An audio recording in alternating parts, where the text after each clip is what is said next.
It's the most tremendous new musical experience you can have.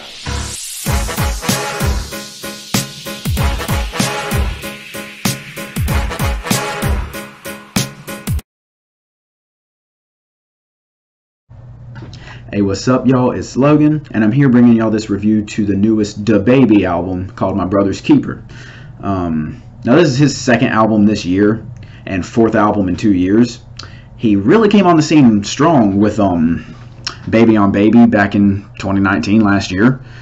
He is a rapper out of Charlotte, North Carolina. Me being from North Carolina and having family in Charlotte, that's pretty exciting. You know, there's not many rappers that come from here, so him claiming the area pretty profoundly and openly, I enjoy that. Like I said, he came on really strong. Then he dropped another album that year that wasn't as good, but you know, people still enjoyed. Then he dropped another album this year that no one really liked. And then this one came out as a surprise, and I was just like, I'm not excited. I did see it was only 7 tracks in 19 minutes, so I was like, at least it'll be easy to listen to and review. That being said, this was a surprise release, and the reason for it being is because his older brother died, hence the title.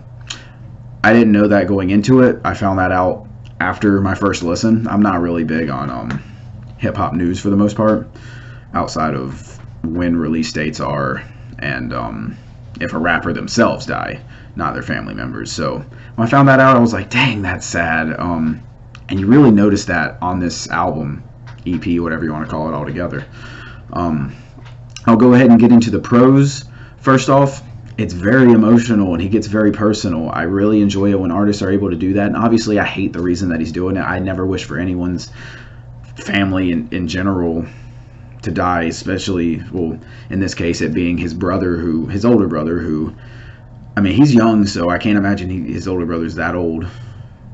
He was definitely not old enough to say he lived a full life, you know, so that's really sad.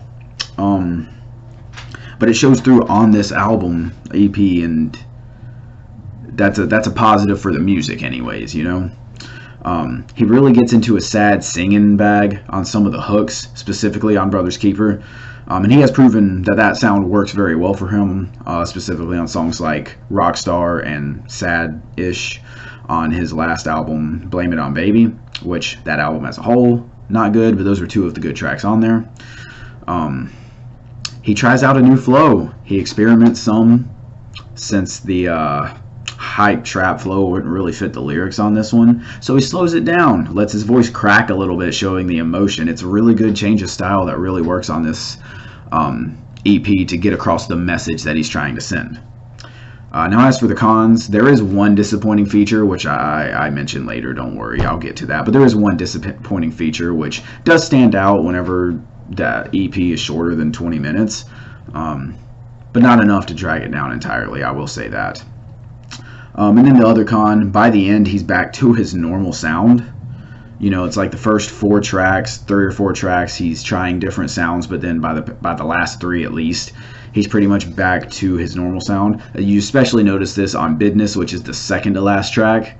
And it sounds good. All of them sound good whenever he's on that sound. It's just that it's not anything new. And again, that's how he's gotten overplayed, to where he went from like, oh, he's one of the big names in the game, you know, he's like a freshman of the year, blah blah blah, to now it's like, okay, no one really cares anymore. He's featured on everyone's song and sounds the same. He's sounds the same on his own tracks. Every single Jetson made beat is overplayed and sounds the same, you know, all those complaints. So whenever you hear that, you can get into that, but bear with me. Listen to my interpretation of getting back to that sound by the end of this and see if you agree.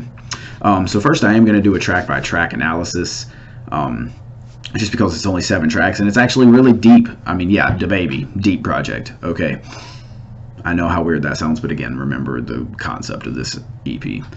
So the first track is Brother's Keeper, which is the intro. Again, like I said, he gets into a singing bag a little bit. This really shows what we're in for right away, with a new flow and a very emotional lyrics. It's very deep and sad to hear, where he's just talking about being his brother's keeper, you know, talk about his older brother, how he lost him, how sad he is about that, all of that. You know, I'm not going to get into the specifics about it. Y'all get it and should listen to it. Then we get into this track 8 Figures featuring Meek Mill, ironically the last artist I reviewed. dropped on the same day. Pretty much the same as the previous track, Brother's Keeper, but with some really hard-hitting phrases, such as him saying, and I'm reading off of my phone here, look in the mirror and see a soul full of pain, and saying, I'd trade anything to see Big Brother get up.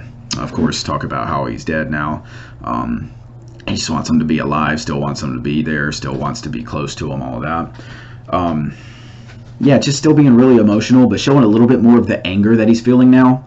And that really comes through whenever Meek gets on the track and giving us a short verse where he starts calm, but then he starts building up to aggressive anger. And like I said, that's the kind of the focus of this track, where the first track was just complete sadness, and now it's kind of building up to anger. And that transitions well into the next two tracks. This next track kind of being like a sidebar of sorts, giving him a reason to be mad almost. The next track being called Shania, which focuses on the children in his family, specifically his brother's children, and how he's going to care for them, how he's going to help take care of them, how bad he feels for them. He's saying, like, you got to be strong for your mom because she lost him, obviously, and he's going to be strong for them, and they all need to be strong for each other because they all lost somebody, and it's painful for everybody, and basically it's okay to feel that, that's what this entire EP is about, is feeling that and working through those emotions. So it's okay to be open about that, so I really like the message he's sending with that. And it's a very melodic track that, again, shows a different sound from him. So I really like that. Then we get into Gucci Peacoat, which sees him go to kind of a more natural sound, not exactly his normal sound. It's a little bit more aggressive, where he, over the verses, very much, like I said, natural progression from the Meek verse, shows his anger that he's feeling after this loss, He still intersperses this with some melodic moments that really let his sadness break through the hard anger, but he does a good job of showing the different emotions you can feel, how you can have mood swings and stuff like that. But like I said, the first few tracks really deal with the sadness and depression, and this one really goes with the anger that he would naturally feel, a lot of reminiscing on their childhood, along with actually having a real phone conversation that has his brother on it, that him and his brother had together. It really shows how much he misses him and how angry he is that he's gone, and the situation that caused him to be gone, obviously. Now we follow that up with another natural progression, being Handgun. This one shows him in, again, a little bit more of a natural place. He's a little bit less aggressive, and it has a normal flow for him and a catchy hook, which he is really good at creating. He's almost like I'm going to say this very loosely, but he's almost like the 50 Cent of our days. I say that very loosely, where he does just have these catchy hooks, but a lot of them do sound the same, if we're totally honest. Now this track is less about his brother dying, although he does talk about death, like how he's willing to die for his family, but he's also willing to kill for his family. So again, a little bit of that aggressive vibe that was going on in the last track. But again, you get features on this one. So first up comes Polo G, who sounds very natural over this beat, continuing with a very smooth verse over some solid production. It's probably some of the better production that you'll hear Polo G over. And then No Cap comes with the worst verse on this entire EP. Very much less focused than the other two on this track. Sounds worse over the beat. It's not the worst verse I've ever heard, but this track would have really done better to just end after the Polo G verse. Maybe have the hook again and then a bridge, or maybe have another Dababy verse. I don't know, but just would have done better without the No Cap verse, if I'm totally honest. But regardless, still a really good track. And then we go into Business, which, like I said, is him fully back in his bag, flowing over a brighter, upbeat, Jetson-made track with Tootsie.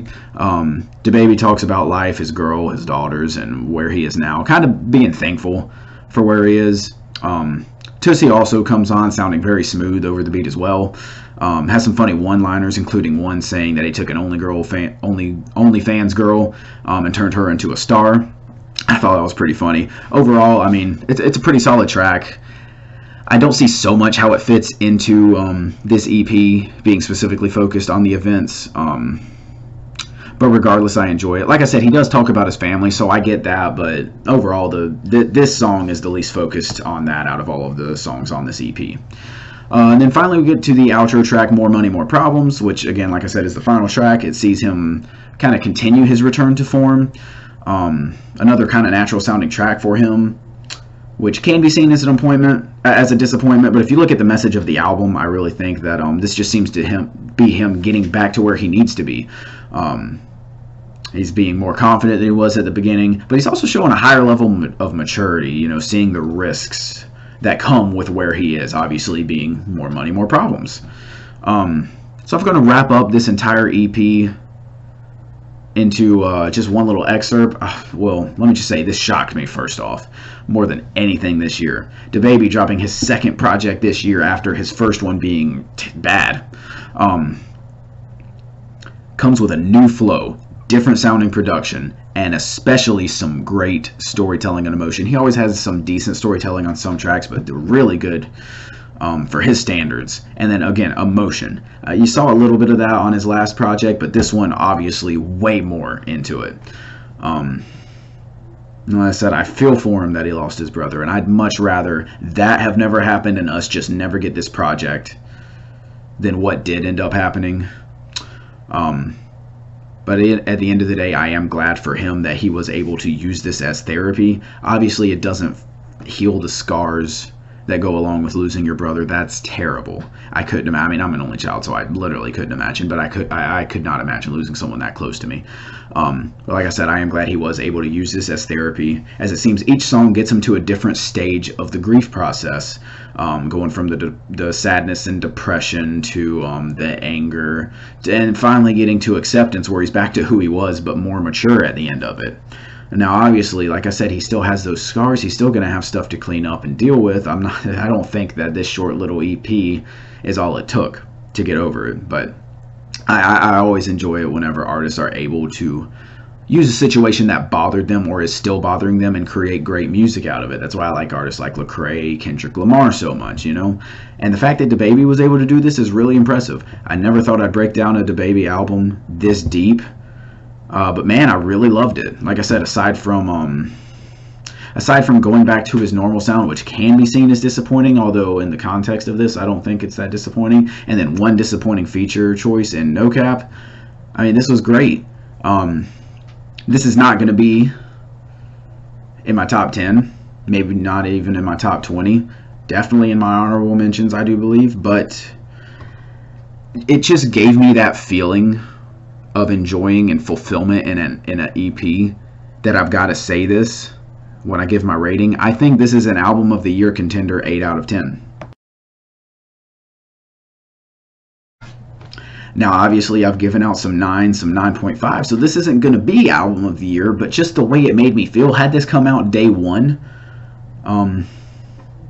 that's what I would have called it. So this coming out in November, I can't knock it down more. There are albums that I think are better than this and ranked above this that came out this year that didn't get album of the year contender, but that's because they're just high quality albums that didn't give me that feeling of fulfillment, you know. It takes being high quality and that fulfillment to be an album of the year contender. Let's say, for example, I think I have Black Habits by no, that actually did give me a lot of fulfillment. Let's say The Allegory by Royce. I think I have that one ranked higher than this one, but it didn't give me the fulfillment. I was actually rather disappointed because it was really long. A couple of the tracks weren't that great, and it didn't live up to the hype that I thought it would, although I still think it's a higher quality project just based on what it was meant to be and what this one was meant to be. But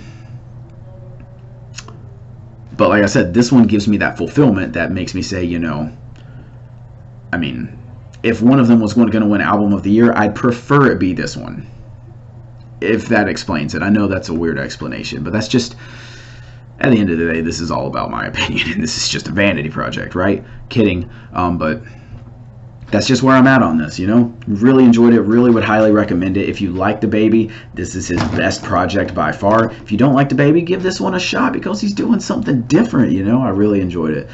Props to the man. Sorry for his loss. Sorry for your loss. I'm gonna speak directly to you, although I know you're not watching it. Yeah, whatever. But all of you that have tuned into this one, I appreciate y'all watching this video. It goes on for a bit long for an only 19-minute EP. there's a lot of breakdown on it though. A lot of weight with this one. Make sure to hit the like button, comment, sub, hit the bell next to my name for notifications. And I'll hit you all up next time.